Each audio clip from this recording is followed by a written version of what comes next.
Good morning and नमस्कार दोस्तों, स्वागत है आप सभी का आपके अपने YouTube channel GK search engine पर। तो दोस्तों आज है 10 मई और 10 मई से रिलेटेड राजस्थान करंट अफेयर्स के जितने भी इंपॉर्टेंट क्वेश्चन हैं उन सभी को हम इस वीडियो में डिस्कस करने वाले हैं। तो पूरा वीडियो बहुत ध्यान से देखना और वीडियो के एंड में मैं आपसे एक क्वेश्चन भी पूछूंगा जिसका आंसर आप सभी को कमेंट बॉक्स में देना है। कल के वीडियो में मैंने आपसे एक क्वेश्चन पूछा था जो था हाल ही में खेलो इंडिया यूथ गेम 2025 में 10 मीटर एयर राइफल मिश्रित टीम स्पर्धा में राजस्थान ने कौन सा मेडल जीता है। तो इस प्रतियोगिता में राजस्थान की टीम ने स्वर्ण पदक जीता है, यानी कि ए ऑप्शन यहाँ पर बिल्कुल सही था।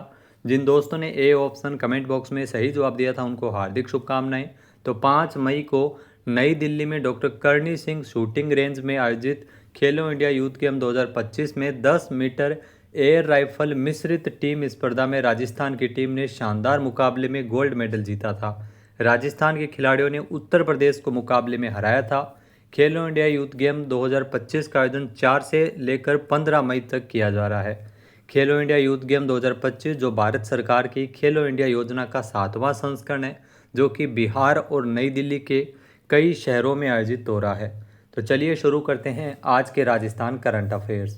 पहला क्वेश्चन है, हाल ही में खेलो इंडिया यूथ गेम 2025 में जो 25 metre rapid fire pistol event में राजस्थान के अभिनव चौधरी ने कौन सा मेडल जीता है। तो राजस्थान के अभिनव चौधरी ने इस प्रतियोगिता में गोल्ड मेडल जीता है, यानी कि सी ऑप्शन यहाँ पर बिल्कुल सही है। आइए जानते हैं इंपॉर्टेंट फैक्ट्स। तो बिहार में चल रहे खेलो इंडिया यूथ गेम 2025 में 8 मई को जूडो और निशानेबाजी में राजस्थान को गोल्डन सफलता मिली थी। दिल्ली के शूटिंग रेंज में 25 metre rapid fire pistol event में राजस्थान के अभिनव चौधरी ने गोल्ड मेडल जीता था। इसके अलावा जूडो में बबनूर, जी हाँ बबनूर 81 किलोग्राम भार वर्ग में पंजाब के खिलाड़ी को फाइनल में हराकर गोल्ड मेडल जीतने में सफलता हासिल की थी। नेक्स्ट क्वेश्चन है, राजस्थान में किस विभाग का नाम इंडिया बुक ऑफ रिकॉर्ड्स में शामिल किया गया है।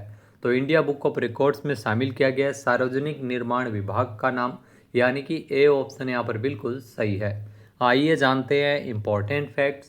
तो राजस्थान में डीएलपी सड़कों की गुणवत्ता जांच हेतु सार्वजनिक निर्माण विभाग का नाम अब इंडिया बुक ऑफ रिकॉर्ड्स में शामिल किया गया है। राजस्थान में डीएलपी सड़कों की गुणवत्ता जांच हेतु सार्वजनिक निर्माण विभाग के द्वारा प्रारंभ की गई सड़क गुणवत्ता निरीक्षण यात्रा शगुनी ने अब तक 23 जिलों में 11,200 किलोमीटर की दूरी तय करते हुए इंडिया बुक ऑफ रिकॉर्ड्स में अपना नाम दर्ज कराया है और 10 जिलों का निरीक्षण अभी भी शेष है। उप मुख्यमंत्री दिया कुमारी ने इस उपलब्धि की जानकारी दी है। नेक्स्ट क्वेश्चन है, हाल ही में मुख्यमंत्री भजन लाल शर्मा द्वारा राजस्थान में 10 दिवसीय राष्ट्रीय सहकार मसाला मेले 2025 का शुभारंभ कब किया गया है। तो राष्ट्रीय सहकार मसाला मेला ये आयोजित किया जा रहा है राजस्थान के जयपुर में और इस मेले का शुभारंभ 9 मई को हुआ है, यानी कि सी ऑप्शन यहाँ पर बिल्कुल सही है। आइए जानते हैं इंपॉर्टेंट फैक्ट्स। तो सहकारिता विभाग और राजस्थान राज्य सहकारी उपभोक्ता संघ के संयुक्त तत्वावधान में 10 दिवसीय राष्ट्रीय सहकार मसाला मेला 2025 है और जयपुर में जवाहर कला केंद्र में 9 मई से शुरू हुआ है। सीएम भजन लाल शर्मा ने इस मेले का उद्घाटन किया। पिछले साल राष्ट्रीय सहकार मसाला मेले में 3.25 करोड़ रुपए की बिक्री हुई थी। इसमें मसालों की बिक्री होती है और इस बार अंतर्राष्ट्रीय सहकारिता वर्ष की थीम पर मेले का आयोजन किया जा रहा है। नेक्स्ट क्वेश्चन है, Tata power renewable energy limited ने राजस्थान के किस जिले में स्थित बानीपुरा में सोलर पावर प्रोजेक्ट स्थापित किया है। यहाँ दोस्तों सोलर पावर प्रोजेक्ट बानीपुरा में स्थापित किया है और ये बीकानेर में स्थित है, यानी कि ए ऑप्शन यहाँ पर बिल्कुल सही है। आइए जानते हैं इंपॉर्टेंट फैक्ट्स। तो Tata power renewable energy limited ने बीकानेर के बानीपुरा में सोलर पावर प्रोजेक्ट स्थापित किया और यह संयंत्र बीकानेर 2 स्टेशन को 411 मेगावाट डीसी की आपूर्ति करते हुए बिजली की ज़रूरत को पूरा करेगा। इस परियोजना की कुल क्षमता 300 मेगावाट एसी है, जिसमें 2 इकाइयाँ शामिल हैं। उनकी क्षमता 100 मेगावाट एसी और 200 मेगावाट एसी है। नेक्स्ट क्वेश्चन है, हाल ही में राजस्थान सरकार के द्वारा चिकित्सकीय परामर्श के लिए ऑनलाइन अपॉइंटमेंट बुक हेतु कौन सा एप्लीकेशन, यहाँ पर कौन सा ऐप लॉन्च किया गया। तो इसके लिए राज उपचार ऐप को लॉन्च किया गया था, यानी कि सी ऑप्शन यहाँ पर बिल्कुल सही है। आइए जानते हैं इंपॉर्टेंट फैक्ट्स। तो हाल ही में राजस्थान सरकार के द्वारा चिकित्सकीय परामर्श के लिए अब ऑनलाइन अपॉइंटमेंट बुक करने के लिए राज उपचार ऐप को लॉन्च किया है। इस ऐप के माध्यम से मरीज घर बैठे ही ओपीडी टाइमिंग के दौरान ऑनलाइन अपॉइंटमेंट बुक कर सकते हैं। हाल ही में सीएम भजनलाल शर्मा ने जयपुर के कांवटिया और जयपुरिया अस्पताल में इस ओपीडी की नई व्यवस्था की शुरुआत है वो की है। अगला क्वेश्चन है, राजस्थान के किस जिले में भारतीय गो विज्ञान आधारित राज्य का पहला धार्मिक विश्वविद्यालय बनाया जा रहा है? तो राज्य का जो पहला धार्मिक विश्वविद्यालय गो विज्ञान आधारित ये सिरोही में बन रहा है, यानी कि सी ऑप्शन यहाँ पर बिल्कुल सही हो जाएगा। आइए जानते हैं इंपॉर्टेंट फैक्ट्स। तो राजस्थान का जो पहला धार्मिक विश्वविद्यालय सुरभि विश्वविद्यालय, इस विश्वविद्यालय का नाम है, जो कि नंदगांव सिरोही में बनाया जा रहा है। इस विश्वविद्यालय में भारतीय गो विज्ञान आधारित शिक्षा के साथ साथ आधुनिक शिक्षा और संस्कृत भाषा में पढ़ाई होगी। इसकी लागत 330 करोड़ रुपए और यह 3 वर्ष में बनकर तैयार होगा। इसका संचालन गोधाम महातीर्थ पथमेड़ा लोक पुण्यार्थ न्यास की ओर से किया जाएगा। अगला क्वेश्चन है, राजस्थान में वर्षा जल सहेजने की परंपरा को पुनर्जीवित करने के लिए कौन सा अभियान शुरू किया गया है? तो राजस्थान में वर्षा जल सहेजने की परंपरा को पुनर्जीवित करने के लिए राजस्थान सरकार के द्वारा कर्म भूमि से मातृभूमि अभियान है वो शुरू किया गया है, यानी कि सी ऑप्शन यहाँ पर बिल्कुल सही है। आइए जानते हैं इंपॉर्टेंट फैक्ट्स। तो राजस्थान में सीएम भजनलाल शर्मा की पहल पर अब वर्षा जल सहेजने की परंपरा को पुनर्जीवित करने के लिए कर्म भूमि से मातृभूमि अभियान शुरू किया है।